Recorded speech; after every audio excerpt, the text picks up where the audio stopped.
ഓം നമ ശിവായ. ഓം ഗും ഗുരുഭ്യോ നമഃ. ഓം ശ്രീ മഹാകാള്യൈ നമഃ. ഓം കാളീം മേഘസമപ്രഭാം നൃനയനാം വേതാളകണ്ഠസ്ഥിതാം ഖഡ്ഗം ഖേടകപാലദാരികശിരകൃത്വാ കരാഗ്രേഷു ച ഭൂതപ്രേതപിശാചമാതൃസഹിതാം മുണ്ഡസ്രജാലങ്കൃതാം വന്ദേ ദുഷ്ടമസൂരികാദിവിപതാം സംഹാരിണീമീശ്വരീം. ജയ് മഹാകാളി. എല്ലാവർക്കും ആത്മാ പ്രണാമം.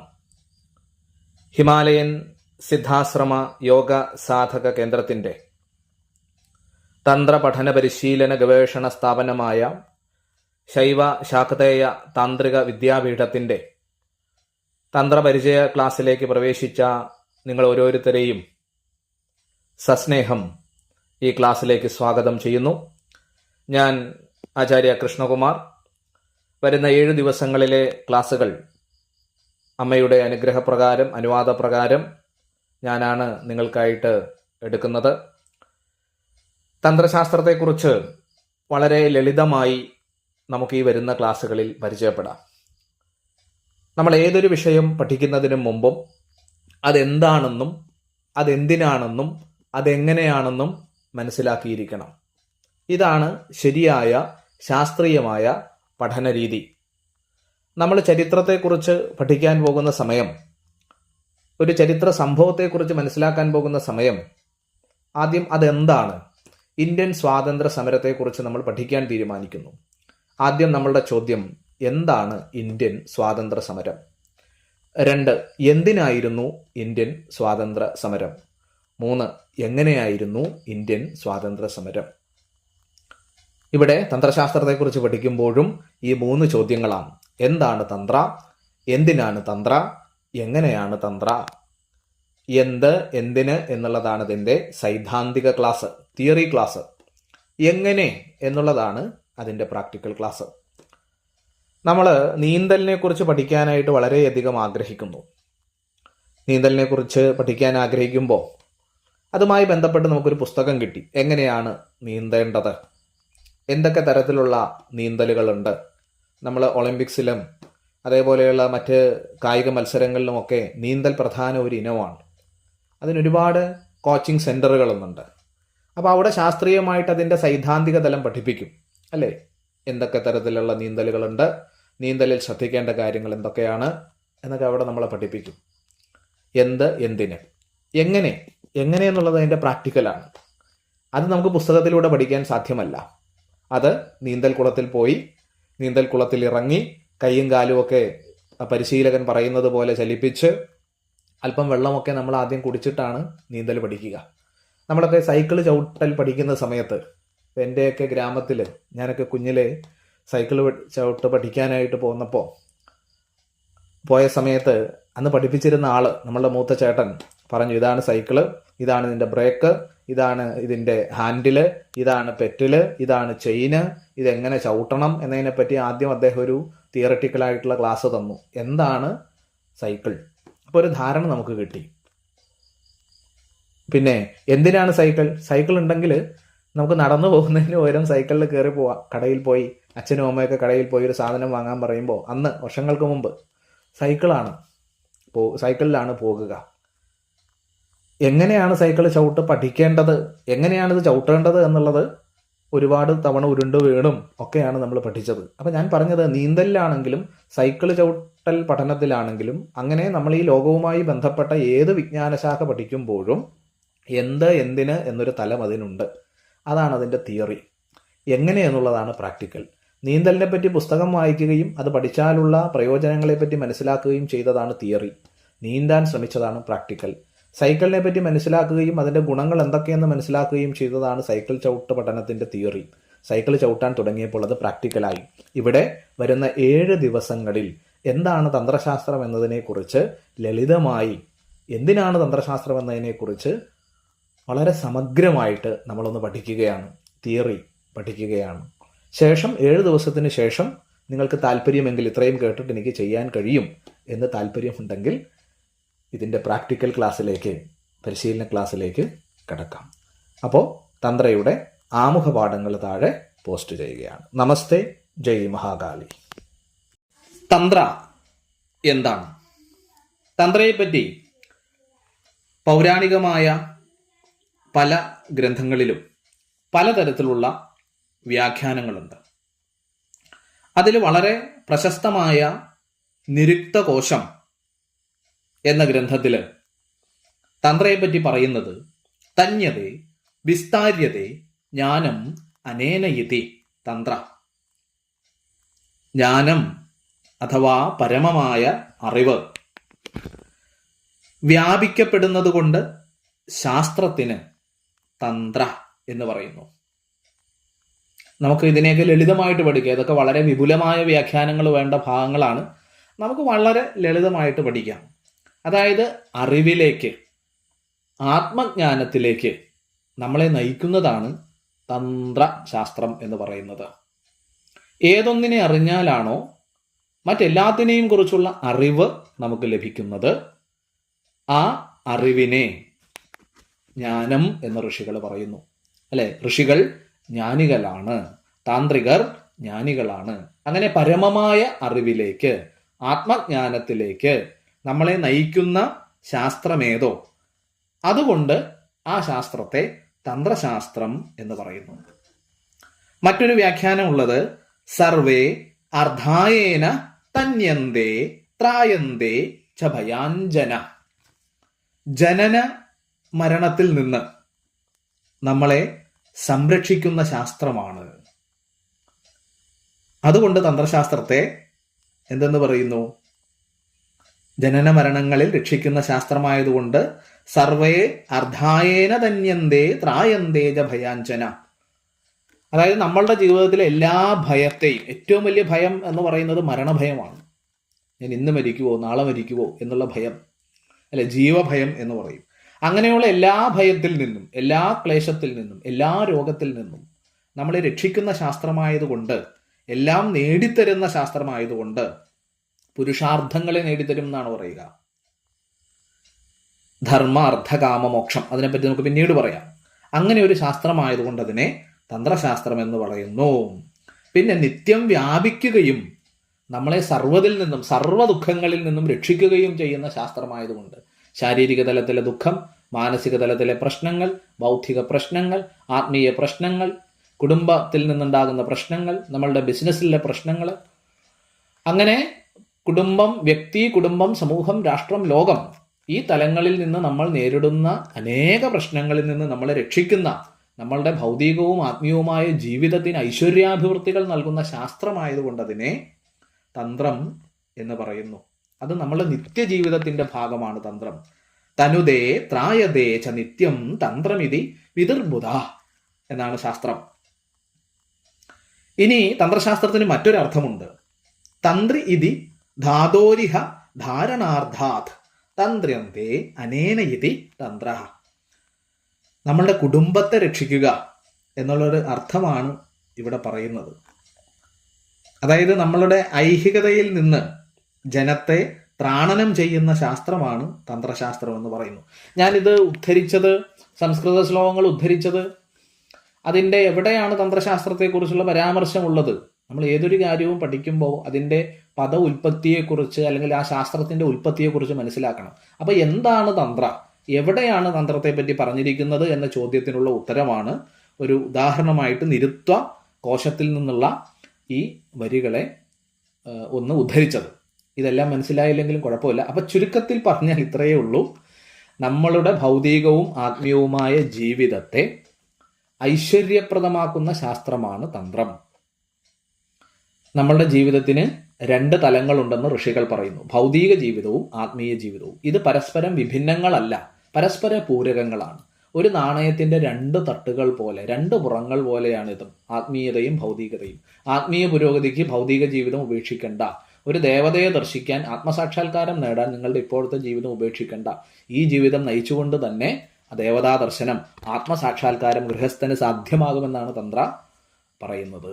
അപ്പൊ നമ്മുടെ ഉള്ളിലെ അനന്തമായ ശക്തികളെ വികസിപ്പിച്ച് ഭൗതികവും ആത്മീയവുമായ ജീവിത അഭിവൃദ്ധിയിലേക്ക്, ശാരീരിക മാനസിക ബൗദ്ധിക ആത്മീയ പുരോഗതിയിലേക്ക്, കുടുംബത്തെയും സമൂഹത്തെയും രാഷ്ട്രത്തെയും ലോകത്തിലെയും ഐശ്വര്യപ്രദമായ ഒരു അവസ്ഥയിലേക്ക് കൊണ്ടുപോകുന്ന ശാസ്ത്രമാണ് തന്ത്രം എന്ന് ഋഷികൾ തന്ത്രശാസ്ത്രത്തെക്കുറിച്ച് പറയുന്നു.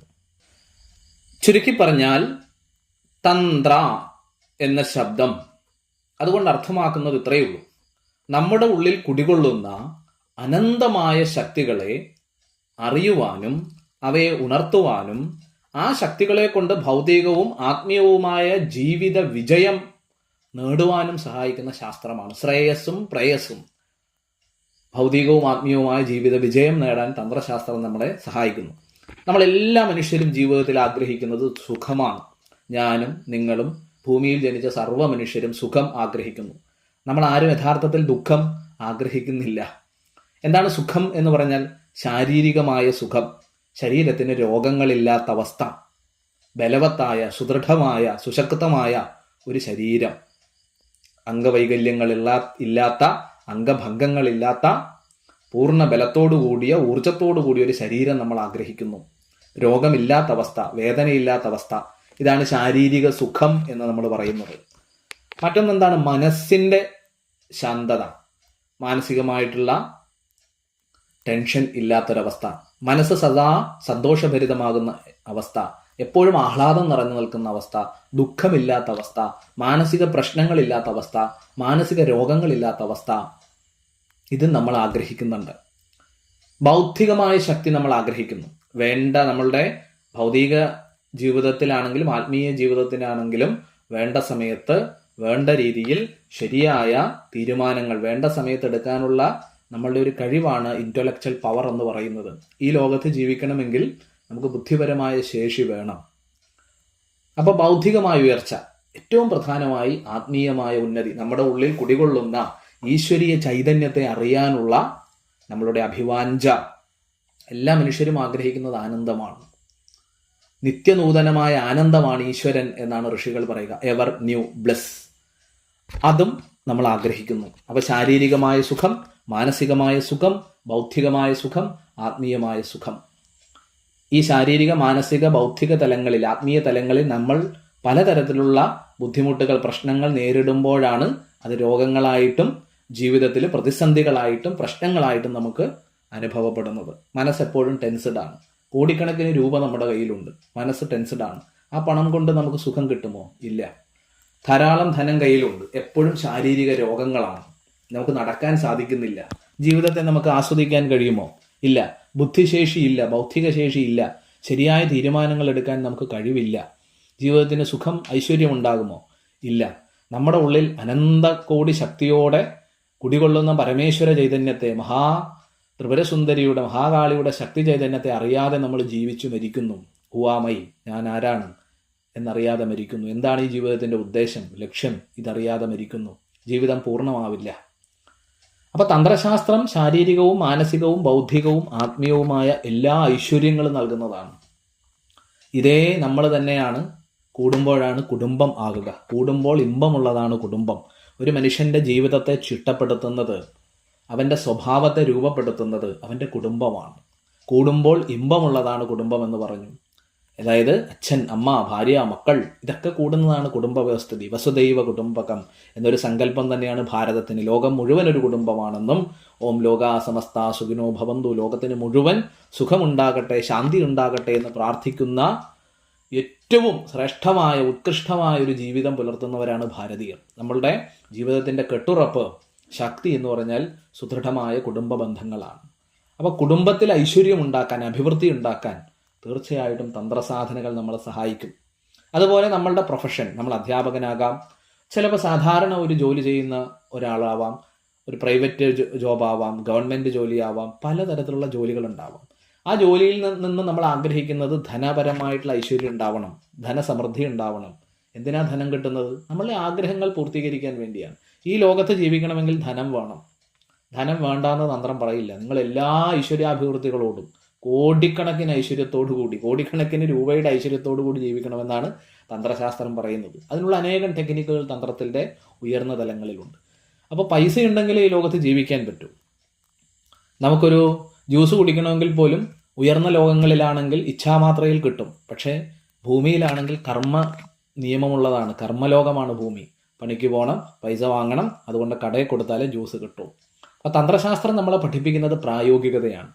അതായത് വ്യക്തിപരമായി പൂർണ്ണ ഐശ്വര്യവാനാകാൻ, നമ്മൾ ജീവിക്കുന്ന കുടുംബം, സമൂഹം, രാഷ്ട്രം, ലോകം, നമ്മളുടെ പ്രൊഫഷൻ, ഇതിലെല്ലാം ധനധാന്യ സമ്പദ് സമൃദ്ധിയോടെ, ആരോഗ്യത്തോടെ, ഐശ്വര്യത്തോടെ ജീവിക്കാൻ തന്ത്രശാസ്ത്രം പഠിപ്പിക്കുന്നു. അതിനാവശ്യമായ പ്രായോഗികവും സൈദ്ധാന്തികവുമായ ടെക്നിക്കുകൾ തന്ത്രശാസ്ത്രത്തിലുണ്ട്. തന്ത്ര അഭ്യസിച്ചതുകൊണ്ട് നമ്മുടെ ജീവിതത്തിൽ ഉണ്ടാകുന്ന മാറ്റങ്ങൾ, നേട്ടങ്ങൾ, ഗുണങ്ങൾ, പ്രയോജനങ്ങൾ എന്തൊക്കെയാണ്?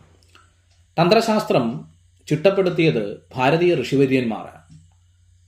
മഹാദേവൻ മഹാദേവിക്ക് പറഞ്ഞുകൊടുത്ത ശാസ്ത്രം ആഗമശാസ്ത്രം എന്ന് പറയും. പാർവതി പരമേശ്വരനോട് പറഞ്ഞ കാര്യങ്ങൾ നിഗമ ശാസ്ത്രം എന്നറിയപ്പെടും. അങ്ങനെ ഈശ്വരിയിൽ നിന്ന് ആരംഭിച്ചതാണ് തന്ത്രശാസ്ത്രത്തിലെ അനേകം ടെക്നിക്കുകൾ. അതിനെപ്പറ്റി വിശദമായി നമുക്ക് വഴിയെ പറയാം. ഈ തന്ത്രം അഭ്യസിക്കുന്നത് കൊണ്ട് നമുക്ക് ജീവിതത്തിൽ എന്താ ഗുണം ഉണ്ടാകുക? അപ്പം നിങ്ങൾ എല്ലാവരും ഈ ക്ലാസ്സിൽ ജോയിൻ ചെയ്തത് ഇത് പഠിച്ചത് കൊണ്ട് എനിക്ക് എന്തെങ്കിലും ഗുണം ഉണ്ടാകണം എന്ന ഉദ്ദേശത്തോടു കൂടിയാണ്, അല്ലേ? ആദ്യം പറഞ്ഞതുപോലെ ജീവിതത്തിൽ സുഖമുണ്ടാകണം, ദുഃഖങ്ങൾ ഉണ്ടാകരുത്, ശരീരത്തിന് രോഗങ്ങൾ ഉണ്ടാകരുത്, മനസ്സിന് ടെൻഷൻ ഉണ്ടാകരുത്, ബുദ്ധി നന്നായിട്ട് പ്രവർത്തിക്കണം, അമ്മ മഹാകാളിയെ അല്ലെങ്കിൽ മഹാത്രിപുരസുന്ദരിയെ, ഈശ്വരനെ ദർശിക്കണം, കുടുംബത്തിൽ ഐശ്വര്യം ഉണ്ടാകണം, സമാധാനം ഉണ്ടാകണം, നമ്മളുടെ ബിസിനസ്സിൽ, നമ്മളുടെ ജോലിയിൽ അഭിവൃദ്ധി ഉണ്ടാകണം, ധനധാന്യ സമ്പദ് സമൃദ്ധി ഉണ്ടാകണം, അല്ലേ? കുട്ടികൾ അവർ നല്ല നിലയിലെത്തണം, നല്ല ജോലി കിട്ടണം, വിവാഹം നടക്കണം, നല്ലൊരു വീട് വെക്കണം. ഇതൊക്കെയാണ് നമ്മളുടെ ആഗ്രഹങ്ങൾ. സമൂഹത്തിന് നന്മ വരണം, രാഷ്ട്രത്തിന് ശ്രേയസ് ഉണ്ടാവണം, ലോകത്തിന് നന്മ ഉണ്ടാകണം.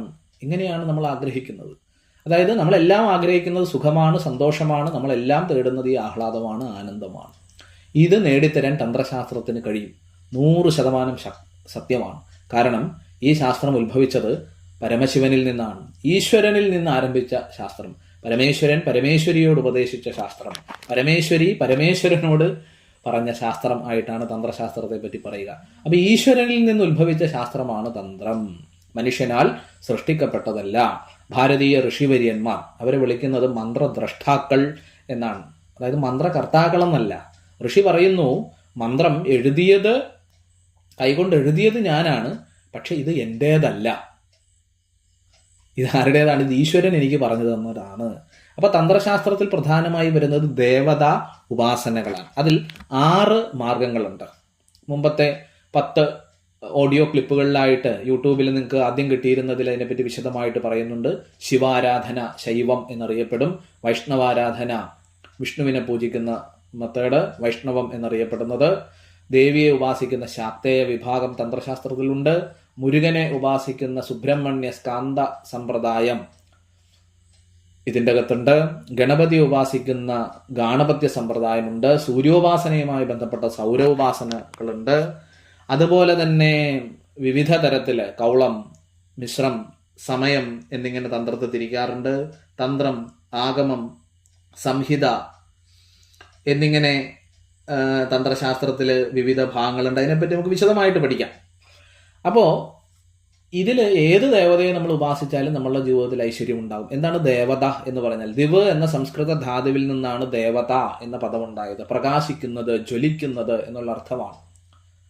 അതായത് നമ്മളുടെ ജീവിതത്തിൽ ഐശ്വര്യാഭിവൃദ്ധികൾ നൽകുന്ന, ആനന്ദത്തെ നൽകുന്ന, ആരോഗ്യത്തെ നൽകുന്ന, ഊർജത്തെ നൽകുന്ന, ധനധാന്യ സമ്പദ് സമൃദ്ധിയെ നൽകുന്ന, നമ്മളുടെ ആഗ്രഹങ്ങൾ പൂർത്തീകരിക്കുവാനായി നമ്മളെ സഹായിക്കുന്ന സൂക്ഷ്മമായ ഊർജ സ്പന്ദനങ്ങളാണ്, ശക്തിവിശേഷങ്ങളാണ് ദേവതകൾ എന്ന് പറയുന്നത്. ഈ ദേവതകളെ നമ്മൾ ഉപാസിച്ചാൽ ജീവിതത്തിൽ ഐശ്വര്യാഭിവൃദ്ധികൾ ഉണ്ടാകും. നിങ്ങൾ ശിവനെ ആരാധിച്ചാലും, വിഷ്ണുവിനെ ആരാധിച്ചാലും, ഗണപതിയെ ആരാധിച്ചാലും, സുബ്രഹ്മണ്യനെ ആരാധിച്ചാലും, ദേവിയെ ആരാധിച്ചാലും, സൂര്യഭഗവാനെ ആരാധിച്ചാലും, ഏത് ഉപദേവതകളെ ആരാധിച്ചാലും ആരാധന ശാസ്ത്രീയമാണോ, അത് ശരിയായ മാർഗത്തിലുള്ളതാണോ, ചിട്ടയായിട്ടുള്ളതാണോ, നിഷ്ഠയായിട്ടുള്ളതാണോ, ജീവിതത്തിൽ ഐശ്വര്യാഭിവൃദ്ധികൾ ഉണ്ടാകും. ഏത് കാര്യവും ശരിയായ രീതിയിൽ പഠിച്ച് പ്രയോഗിച്ചാൽ അതിന് ഫലസിദ്ധിയുണ്ട്. അപ്പം നമ്മൾ ജീവിതത്തിൽ ആഗ്രഹിക്കുന്ന എല്ലാം, ധനധാന്യ സമ്പദ് സമൃദ്ധി, ഐശ്വര്യം, ആരോഗ്യം, ഭൗതികമായ പൂർണ്ണ വിജയം, ആത്മീയമായ പൂർണ്ണ ജീവിത വിജയം, ഇതെല്ലാം നേടിത്തരാൻ തന്ത്രശാസ്ത്രത്തിൽ അനേകം ടെക്നിക്കുകളുണ്ട്. ഈ ശാസ്ത്രത്തിൽ പ്രധാനമായും ദേവതകളെ ഉപാസിക്കുന്നതാണ് ദേവതകൾ എന്താണെന്ന് പറഞ്ഞു അല്ലെ? വളരെ ഉന്നതമായ ഊർജ സ്പന്ദനങ്ങളാണ്, ശക്തികളാണ് ദേവതകൾ. അതിന് നമ്മൾ ഓരോ രൂപങ്ങൾ കൽപ്പിച്ചു കൊടുത്തിട്ടുണ്ട്. ആ ഊർജ കേന്ദ്രങ്ങളുമായി, ആ ശക്തി തലങ്ങളുമായിട്ട് ബന്ധപ്പെടാനുള്ള സയന്റിഫിക് ആയിട്ടുള്ള മെത്തേഡാണ് തന്ത്രശാസ്ത്രത്തിൽ നമ്മൾ പഠിക്കുന്നത്. അപ്പൊ അത് എന്താണെന്നുള്ളത് അതിന്റെ പ്രാക്ടിക്കൽ സെഷനിൽ വിശദമായിട്ട് പറയും. അപ്പോൾ എന്താണ് തന്ത്ര പഠിച്ചാലുള്ള ഗുണങ്ങൾ? ഭൗതികവും ആത്മീയവുമായ ജീവിത വിജയം, ശാന്തവും സൗന്ദര്യം നിറഞ്ഞതും ശക്തവും ഊർജ്ജസ്വലവും സദാ ആനന്ദഭരിതവുമായിട്ടുള്ള ആത്മീയവും ഭൗതികവുമായൊരു ജീവിതം നേടിത്തരാൻ, സർവ പുരുഷാർത്ഥങ്ങളും ധർമാർത്ഥ കാമ മോക്ഷങ്ങൾ നേടിത്തരാൻ നമ്മളെ സഹായിക്കുന്ന ലളിതമായൊരു വിദ്യയാണ് തന്ത്രശാസ്ത്രം. തന്ത്രം എപ്പോഴും പഠിക്കേണ്ടത് ഒരു ഗുരുപരമ്പരാ സിസ്റ്റത്തിലാണ്. നമ്മളുടെ ഹിമാലയൻ സിദ്ധാശ്രമ യോഗ സാധക കേന്ദ്രം പൗരാണികമായ ഹിമാലയത്തിലെ ഗുരുപരമ്പരാ സിസ്റ്റമാണ്. പരമഗുരുദേവ് ശ്രീ സ്വാമി നിഖിലേശ്വരാനന്ദ പരമഹംസ എന്ന മഹാഗുരുവിന്റെ അനുഗ്രഹാശീർവാദങ്ങളോടെയാണ് സിദ്ധാശ്രമ കേന്ദ്രം തന്ത്രശാസ്ത്രത്തെ പഠിപ്പിക്കുന്നത്. പരമശിവനിൽ നിന്ന് ആരംഭിച്ച ഗുരുപരമ്പരാ സിസ്റ്റം സദാശിവ സമാരംഭാം ശങ്കരാചാര്യ മധ്യമാം അസ്മത് ആചാര്യപര്യന്താം വന്ദേ ഗുരുപരമ്പരാം. എല്ലാ ഗുരുപരമ്പരകളെയും വന്ദിച്ചുകൊണ്ട് ആ ഗുരു ശിഷ്യ പ്രശിഷ്യ പാരമ്പര്യത്തിലാണ് ലളിതമായി നമ്മൾ തന്ത്രശാസ്ത്രത്തെ ഇനി പഠിക്കാൻ പോകുന്നത്. അപ്പൊ ഇന്നത്തെ ആദ്യ ദിവസത്തെ ക്ലാസ്സിൽ നമ്മൾ തന്ത്രയെ പറ്റി പറഞ്ഞു. അത് എന്തിനാണെന്ന് പറഞ്ഞു, അത് നമ്മുടെ ജീവിതത്തിൽ ഉണ്ടാക്കുന്ന മാറ്റങ്ങളെ പറ്റി പറഞ്ഞു, അതിന്റെ പ്രാധാന്യം, ഗുണങ്ങളെ പറ്റി നമ്മളിവിടെ വ്യക്തമാക്കിയിട്ടുണ്ട്. അപ്പൊ ഇത് നിങ്ങൾ ശരിയായിട്ടത് കേൾക്കുക. ഇതുമായി ബന്ധപ്പെട്ട സംശയങ്ങളുണ്ടെങ്കിൽ ആ തന്നിരിക്കുന്ന വാട്സപ്പ് നമ്പറിൽ വോയിസായോ എഴുതിയോ ചോദിക്കുക. നാളെ രാത്രി 8 മണിക്ക് അതിനുള്ള മറുപടി ഗ്രൂപ്പിലിടും. 9 മണിക്ക് 2ാം ദിവസത്തെ ക്ലാസ് നയിക്കും. എല്ലാ നന്മകളും ജീവിതത്തിൽ നിറയട്ടെ. അമ്മ മഹാദേവി എല്ലാവരെയും അനുഗ്രഹിക്കട്ടെ. നമസ്തേ. ഓം നമഃ ശിവായ. ജയ് മഹാകാളി.